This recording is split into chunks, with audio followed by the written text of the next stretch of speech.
सर्व विद्यार्थी ज्यांनी डी.एड आणि बी.एड केलेलं आहे, जे शिक्षक पदासाठी आता पात्र आहेत, डी.एड आणि बी.एड अभ्यासक्रम पूर्ण करून, असे सर्व भविष्यातील शिक्षक, त्यांचे पालक या सर्वांना नमस्कार.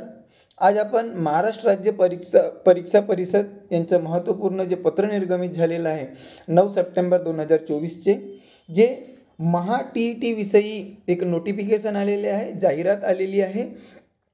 तर या नोटिफिकेशनमध्ये काय काय आहे हे सर्व आपण बघूया.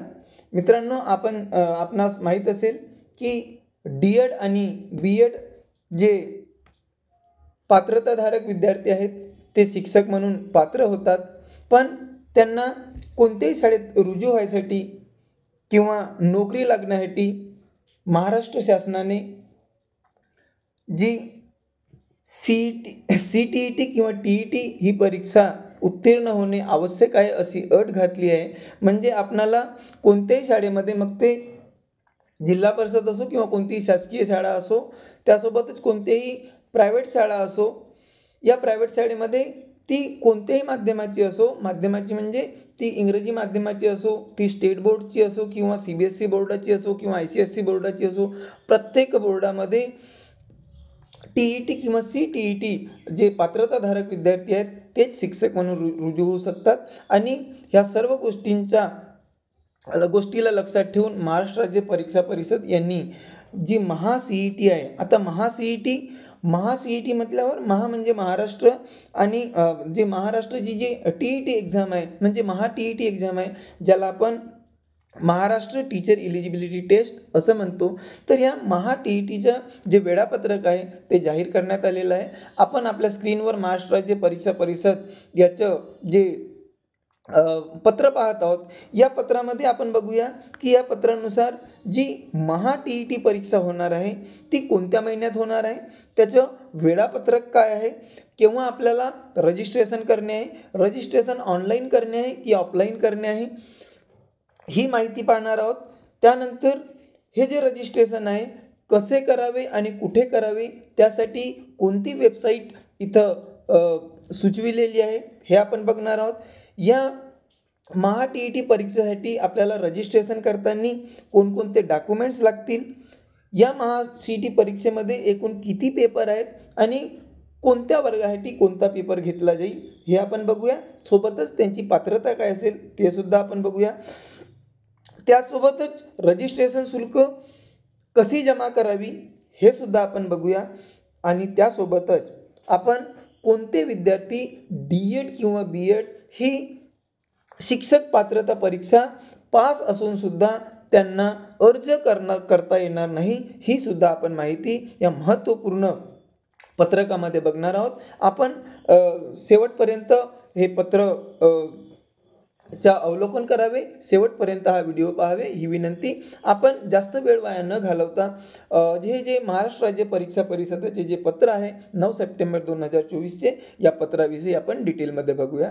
तर या पत्राचे विषय आहे महाराष्ट्र शिक्षक पात्रता परीक्षा, ज्याला आपण महा TET म्हणतो 2024, याच्या आयोजनासंदर्भात मोफत प्रसिद्धी देण्याबाबत. आता जे पुणेचे जे ऑफिस आहे, महाराष्ट्र राज्य माध्यमिक आणि उच्च माध्यमिक शिक्षण मंडळ याचे पुणेचे जे ऑफिस आहे, त्यांनी या प्रतीमध्ये आपण बघू शकतो 7 लोकांसाठी सर्व पत्र दिलेलं आहे.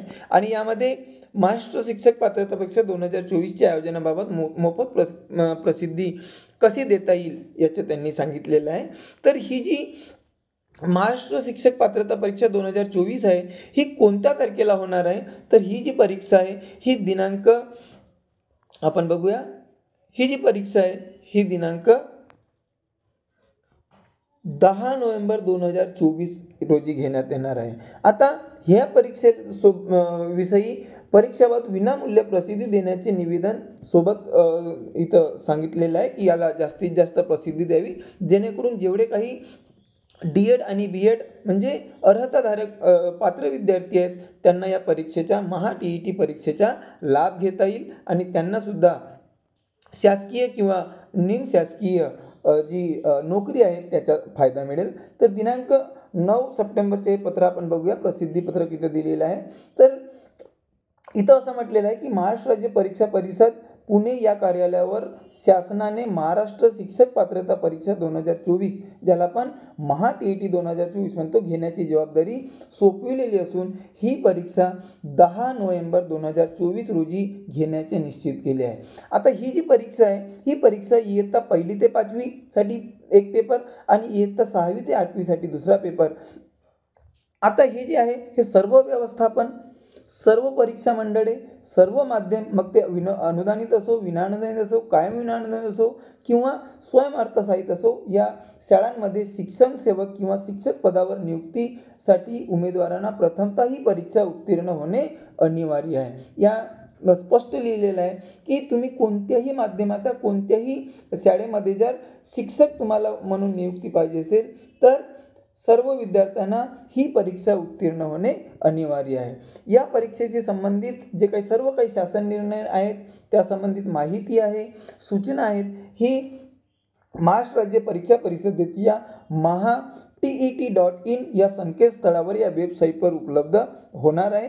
ऑनलाईन अर्ज भरणे, परीक्षा शुल्क भरणे, परीक्षेच्या वेळ व इतर सर्व माहिती या वेबसाईटवर आपल्याला मिळणार आहे. आता यामध्ये एक महत्त्वपूर्ण जी गोष्ट आहे ती म्हणजे ह्या परीक्षेचे जे ऑनलाईन अर्ज भरण्याची जी प्रक्रिया आहे ही 9 सप्टेंबर 2024 ते 30 सप्टेंबर 2024 पर्यंत राहणार आहे. म्हणजेच ज्यावेळी आम्ही हा व्हिडिओ बनवत आहोत त्यावेळी ही जी प्रवेश प्रक्रिया आहे ही सुरू झालेली आहे. म्हणजे ऑनलाईन अर्ज भरण्याची जी प्रक्रिया आहे ही सुरू झालेली आहे.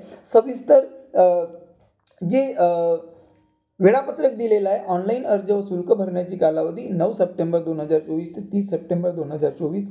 त्यानंतर आपल्याला जे प्रवेशपत्र आहे ते ऑनलाईन प्रिंट काढून घेण्यासाठी 28 ऑक्टोबर 2024 ते 10 नोव्हेंबर 2024 म्हणजे परीक्षेच्या दिवशीपर्यंत आपण काय करू शकतो, आपलं जे काही ऑनलाईन रजिस्ट्रेशन झालेलं आहे त्याचे प्रवेशपत्र ऑनलाईन ते प्रिंट आपल्याला काढून घेणे आहे. ही जी शिक्षक पात्रता परीक्षा आहे याच्या पेपर 1 आणि पेपर 2 मध्ये होणार आहे.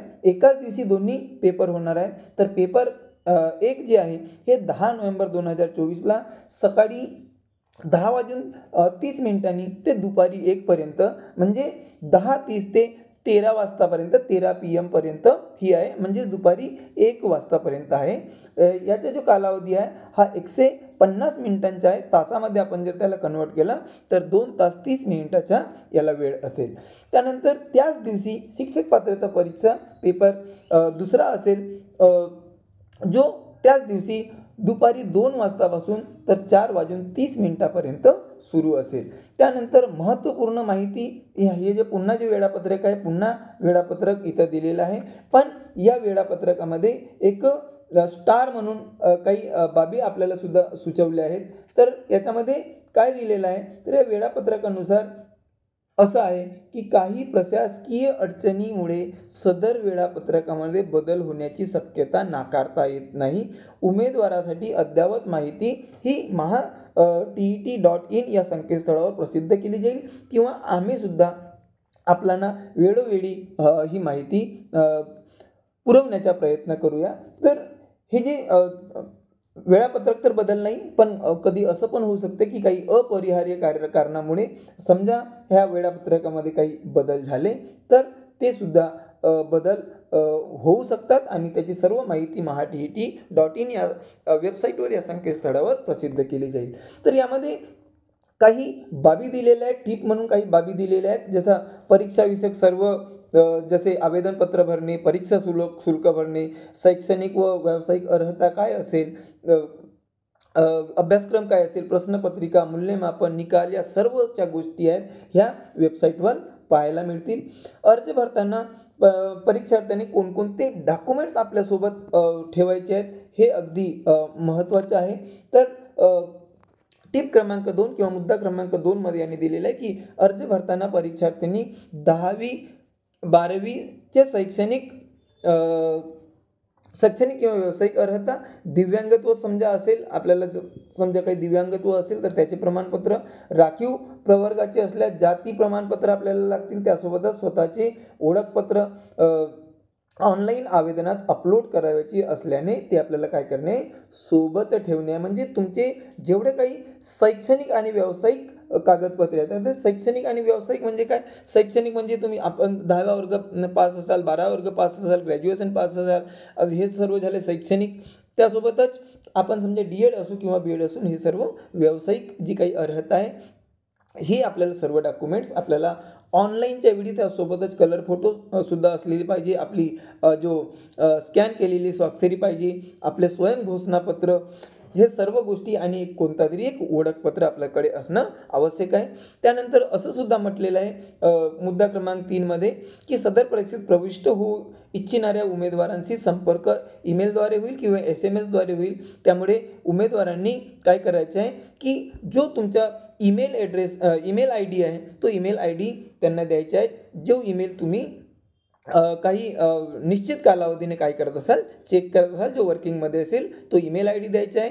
SMS येईल, त्यामुळे तुम्हाला तुमचा जो भ्रमणध्वनी क्रमांक असेल किंवा मोबाईल क्रमांक असेल, तो मोबाईल क्रमांकसुद्धा बिनचूक द्यायचा आहे, अचूक द्यायचा आहे. आणि तो जो मोबाईल नंबर दिलेला आहे, भ्रमणध्वनी क्रमांक दिला आहे किंवा ईमेल आय डी दिलेली आहे, ते तुम्हाला काय करायचं आहे, जतन करून सुद्धा ठेवायचं आहे.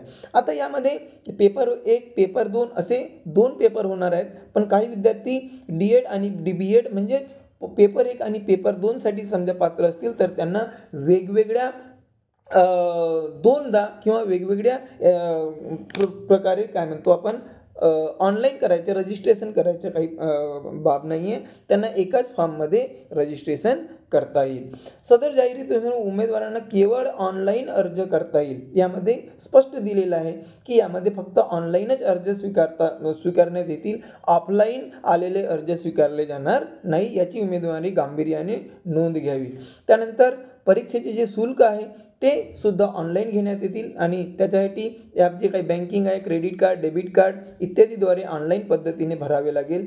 यामध्ये एक गोष्ट अजून त्यांनी नमूद केलेली आहे, ती म्हणजे जे काही चलनाद्वारे ऑनलाईन शुल्क भरता येणार नाही. परीक्षा शुल्क भरण्यासाठी यशस्वी झाल्यानंतर आवेदनपत्रातील माहिती अंतिम करण्यात येईल. आता जोपर्यंत आपलं फीस पेड होत नाही, ऑनलाईन फी पेड होत नाही, तेव्हापर्यंत आपले जे आवेदन आहे ते अंतिम झालं असे म्हणता येणार नाही किंवा ते स्वीकार्य होणार नाही. नंतर आवेदनपत्रामध्ये कोणत्याही स्वरूपाची दुरुस्ती करता येणार नाही. एकदा जर आपण पेमेंट केली, एकदा जर आपण फायनलाइज केला, की नंतर कोणत्याही प्रकारची आपल्याला दुरुस्ती करता येणार नाही. त्यामुळे कशा प्रकारे ऑनलाईन करावे हे आपल्याला अगदी काटेकोरपणे बघायचं आहे. कसं ऑनलाईन करता येईल त्याची सुद्धा प्रोसेस आपण ऑनलाईन एक डेमो म्हणून आपल्या समोरच्या व्हिडिओमध्ये देणार आहोत. आपण जर नवीन असाल तर आताच आमच्या चॅनलला सबस्क्राईब करा. ही जी माहिती आहे आपल्या अन्य मित्रांपर्यंत शेअरसुद्धा करावे. त्यानंतर त्यांनी असं म्हटलेलं आहे की अर्ज स्वीकारण्याच्या अंतिम दिनांकापर्यंत परीक्षा शुल्क ऑनलाईनरित्या स्वीकारले जाईल. जी आपल्याला अंतिम तारीख दिलेली आहे त्या अंतिम तारखेपर्यंत म्हणजे 30 सप्टेंबरपर्यंत आपल्याला काय करता येईल, ही जी ऑनलाईन शुल्क आहे ही ऑनलाईन शुल्क जमा करता येईल. आणि एकदा ही अंतिम जी तारीख गेली त्यानंतर आपल्याला शुल्क जमा करता येणार नाही. विविध पद्धतीने अर्ज सादर केल्यानंतर परीक्षा शुल्क भरल्याशिवाय सदर अर्ज विचारात घेतला जाणार नाही. ऑनलाईन आवेदन पत्रासोबत कोणत्याही कागदपत्रांच्या प्रती जोडण्याची आवश्यकता नाही. आता इथं असं म्हटलेलं आहे की ऑनलाईन आवेदन पत्रासोबत कोणत्याही कागदपत्रांच्या प्रती जोडण्याची आवश्यकता नाही. म्हणजे आपल्याला सर्व काय करणे, सॉफ्ट कॉपीमध्ये पाठवणे, तसेच आवेदनपत्र, कागदपत्र, गट शिक्षणाधी यांच्याकडे जमा करण्याची सुद्धा काही आवश्यकता नाही. म्हणजे जी आपण माहिती ऑनलाईन टाकलेली आहे ती माहिती आपण जे काही डॉक्युमेंट्स आपण ऑनलाईन सादर करू ते फायनल मानले जाईल. आणि जेव्हा कधी निकालाच्या नंतर स्क्रुटिनी होईल त्या स्क्रुटिनीमध्ये सर्व आपण जे काही कागदपत्रे सादर केले आहेत ते आपल्याला योग्य मिळाल्यावरच आपले जे काही परीक्षेचा जो काही निकाल आहे तो परीक्षेसाठी तो निकाल आपल्याला पात्र ठरवला जाईल. आणि समजा काही कारणाने कागदपत्रामध्ये तफावत आढळली तर आपली उमेदवारी कधी रद्द होऊ शकते. मूळ प्रमाणपत्राच्या पडताळणीस अधीन राहून उमेदवारांना परीक्षेस तात्पुरता प्रवेश दिला जाईल व निकाल घोषित केला जाईल. परीक्षेच्या निकालानंतर शैक्षणिक व व्यावसायिक कागदपत्रांची पडताळणी प्रमाणपत्र वितरणाच्या वेळी करण्यात येईल. प्रमाणपत्र पडताळणीच्या वेळी कागदपत्रे अपूर्ण असल्यास अथवा उमेदवार प्रमाणपत्रे सादर न करू शकल्यास या परीक्षेची उमेदवारी रद्द करण्यात येईल. यांनी स्पष्टपणे लिहिली आहे की समजा कोणत्याही प्रकारच्या आपल्याला तफावत असली तर आपली जी उमेदवारी आहे ती रद्द करण्यात येईल. ऑनलाईन आवेदनपत्रामध्ये भरलेल्या माहितीत व मूळ कागदपत्रामध्ये तफावत आढळून आल्यास उमेदवारी रद्द करण्यात येईल. त्यामुळे ऑनलाईन कागदपत्रे सुद्धा ती कोणत्या स्वरूपात पाहिजे, PDF स्वरूपात हवे की JPG हवे, या सर्व काही गोष्टी आम्ही आपल्याला या आमच्या चॅनल मार्फत सांगणार आहोत. एकापेक्षा जास्त आवेदन पत्र भरल्यास अंतिम भरलेले आवेदनपत्र ग्राह्य धरण्यात येईल. आपण पहिल्यांदा आवेदनपत्र भरले, त्यानंतर पुन्हा दुसरं भरलं, पुन्हा तिसरं भरलं असं तर होत नाही. पण समजा असं झालं तर जो शेवटचं आवेदनपत्र असेल तो ग्राह्य धरण्यात येईल व आधी सादर केलेल्या आवेदनपत्राचे शुल्क परत केले जाणार नाही. त्यानंतर आपण जे सुरुवातीला बोललो होतो की असे कोणते विद्यार्थी आहेत की जे या परीक्षेसाठी पात्र ठरणार नाही, तर सन 2018 व 2019च्या TET गैर प्रकरणात समाविष्ट असलेल्या उमेदवारांची यादी इथं वेबसाईट दिलेली आहे. www.mscepune.in या संकेतस्थळावर प्रसिद्ध केलेली आहे. प्रत्येक उमेदवाराने संबंधित यादीमध्ये आपले नाव आहे किंवा नाही याबाबत खात्री करून वस्तुनिष्ठ माहिती आवेदनपत्रामध्ये भरावी. आपण भरलेली माहिती चुकीची असल्याचे निदर्शनास आल्यास कोणत्याही स्तरावर आपली संपादनूक रद्द करण्याचा अधिकार परीक्षा परिषदेकडे राहील. तर पुन्हा त्यांनी हे सांगण्याचा प्रयत्न केलेला आहे की कोणतीही माहिती जेव्हा आपल्याला कोणतेही कागदपत्र सध्या जमा करणे नाही तरी पण कुठलीही माहिती आपण चुकीची भरू नये. तसेच या 2018 व 2019 यादीमध्ये समाविष्ट असून सुद्धा खोटी व चुकीची माहिती भरून परीक्षेस प्रविष्ट झाल्यास कायदेशीर कारवाई सुद्धा करण्यात येईल. याची उमेदवारांनी गांभीर्याने नोंद घ्यावी. तर त्यांच्यावर कायदेशीर कार्यवाही सुद्धा होऊ शकतो जर आपण चुकीची माहिती अपलोड केली किंवा चुकीची माहिती जर दिली. सदर परीक्षा संदर्भातील सर्व प्रकारचे बदल दिलेल्या संकेतस्थळावर वेळोवेळी प्रसिद्ध केले जातील. त्यामुळे सर्व उमेदवारांनी नियमितपणे संकेतस्थळ तपासावे अशी त्यांनी विनंती सुद्धा केलेली आहे. माहिती स्रोत हेल्पलाईन नंबर दिलेले आहेत आणि दूरध्वनीद्वारे या हेल्पलाईन नंबरवर आपल्याला जर सहायता उपलब्ध करून घ्यायची असेल तर सकाळी 10 ते सायंकाळी 6 पर्यंत आपण त्यांना प्रत्यक्ष फोन करून किंवा दूरध्वनीद्वारे आपण त्यांना काही आपल्या समस्या विचारू शकतो. आणि सविस्तर माहितीसाठी यांनी संकेतस्थळ दिलेलं आहे maha.tet.in. विद्यार्थी मित्रांनो की यानंतर आपण याचे जे ऑनलाईन फॉर्म आहेत ते कसे भरावे याचेसुद्धा आपण एक डेमो आपल्या या YouTube चॅनल मार्फत देणार आहोत. सोबतच या परीक्षेचा जो सिलेबस आहे तो सिलेबस काय असेल, प्रत्येक पेपरचा आपण ऑनलाईन पद्धतीने एक सिलेबस शिकवणार सुद्धा आहोत. त्यामुळे आमचे जे चॅनल आहे आपणाला जोपर्यंत ही maha.tet परीक्षा चांगल्या अंकांनी पास करून देत नाही तेव्हापर्यंत आम्ही आपल्यासोबत असू. त्यामुळे जर आपण आमच्या YouTube चॅनलवर नवीन असाल तर कृपया आमच्या चॅनलला सबस्क्राईब करा आणि जे नोटिफिकेशनचे बेल आयकॉन आहे त्याला प्रेस करा, जेणेकरून नवनवीन येणारे आमचे जे समोरचे जे व्हिडिओ आहेत ते व्हिडिओ आपणापर्यंत नोटिफिकेशन मार्फत पोहोचतील. आपणासारखे जे काही गरजू विद्यार्थी शिक्षक आहेत जे भविष्यामध्ये शिक्षक होणार आहेत त्यांच्यापर्यंत हा व्हिडिओ पोहोचवावा अशी आपणास विनंती करतो. आपण आपली काळजी घ्यावी. सध्या इथेच थांबतो. नमस्कार.